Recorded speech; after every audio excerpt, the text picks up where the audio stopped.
DSC వ్యవహారం మంటలు రాజేస్తోంది. డిఎస్సీలో అవకతవకలు జరిగాయని వైసీపీ నేతలు చేస్తున్న కమెంట్లకు టీడీపీ నేతలు కౌంటర్ ఇస్తున్నారు.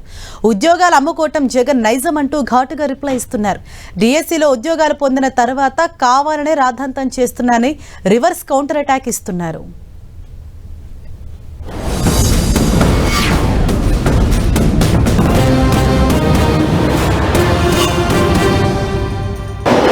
డిఎస్సీలు ఎంత మోసం చేశారయ్యా, ఎంత దుర్మార్గం చేశారయ్యా. స్పోర్ట్స్ కోటా అని చెప్పేసి 3% అని చెప్పేసి 420 మందికి మీరు సర్టిఫికేట్లు ఇచ్చారు, వాళ్ళందరికీ ఉద్యోగాలు ఇచ్చారు.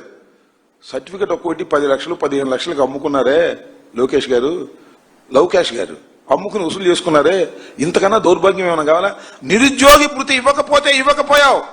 నిరుద్యోగులకు మెగా డిఎస్సీ పెడతానని చెప్పి పెట్టి దానిలో అన్ని అవకతవకలు చేసి స్పోర్ట్స్ కోటాని సర్టిఫికెట్లని 10 లక్షలకి 20 లక్షలకి అమ్ముకొని డబ్బు చేసుకునేటటువంటి దీనస్థితికి ఇవాళ మీరెళ్ళి మహానాడులో అద్భుతంగా పొగిడించుకునేటటువంటి కార్యక్రమాలు చేస్తున్నారు.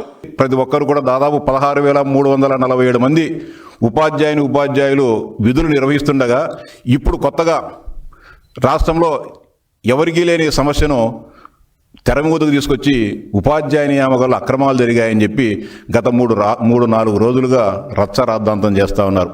జగన్మోహన్ రెడ్డి గారికి నేను సూటిగా ప్రశ్నిస్తా ఉన్నా, మీ దగ్గరికి ఎవరైనా సరే ఈ 16,347 మంది ఉద్యోగాలు పొందినవారు మేము రాజకీయ పలుకుబడితోనో లేకపోతే మేము లక్షలాది రూపాయల డబ్బులు ఎవరికైనా లంచం ఇచ్చో ఈ ఉద్యోగాలు సాధించామని ఏ ఒక్కరైనా చెప్పారా జగన్మోహన్ రెడ్డి గారు? నేను సూటిగా ప్రశ్నిస్తా ఉన్నా.